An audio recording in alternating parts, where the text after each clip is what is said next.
আসসালামু আলাইকুম। অবিবাহিত এবং মালয়েশিয়া প্রবাসী পাত্রের জন্য বিয়ের প্রস্তাব নিয়ে চলে এসেছি আমি শিমু। আমাদের আজকের পাত্র আমাদের প্রাইভেট ম্যাচ মেকিং মেম্বার, তাই তার গোপনীয়তা রক্ষার্থে আমরা তার নাম, ঠিকানা এবং ছবি প্রকাশ করছি না, তবে প্রাথমিক কিছু ধারণা আপনাদেরকে জানিয়ে দিচ্ছি। আমাদের পাত্রের বয়স 27 বছর, উচ্চতা 5 ফুট 6 ইঞ্চি, রক্তের গ্রুপ ও পজিটিভ। আমাদের পাত্র গ্রাজুয়েশন সম্পন্ন করেছেন, বর্তমানে তিনি মালয়েশিয়াতে অবস্থান করছেন। তিনি সেখানে একটি প্রাইভেট কোম্পানিতে চাকরিরত অবস্থায় আছেন। তার বৈবাহিক অবস্থান, তিনি অবিবাহিত।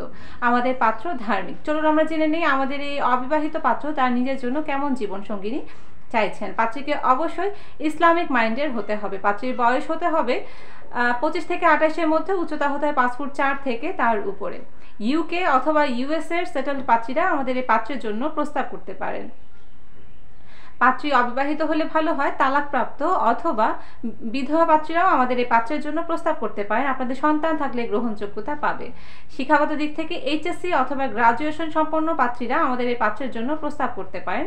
যে কোনো ভালো পেশায় নিয়োজিত পাত্রীরাও আমাদের এই পাত্রের জন্য প্রস্তাব করতে পারেন। তাই আর দেরি না করে আপনারা যারা ইউকেতে অথবা ইউএসএতে আছেন এবং ভালো পাত্র খুঁজছেন, তারা আমাদের এই পাত্রের জন্য প্রস্তাব করতে পারেন। আপনাদের প্রস্তাবের মাধ্যম হচ্ছে আপনারা আপনাদের সিভিটি আমাদের ইমেইলে ড্রপ করে দেবেন, আমরা আপনাদের সাথে আমাদের পাত্রের যোগাযোগ করিয়ে দেবো। তাই আর দেরি না করে দ্রুত আপনাদের সিভিটি আমাদের কমেন্টস বক্সে থেকে আমাদের ইমেইলে পাঠিয়ে দিন। আপনাদের জন্য অগ্রিম শুভকামনা জানিয়ে আমাদের আজকের এই অবিবাহিত পাত্রের পর্ব এখানে শেষ করছি। ধন্যবাদ সকলকে। আসসালামু আলাইকুম।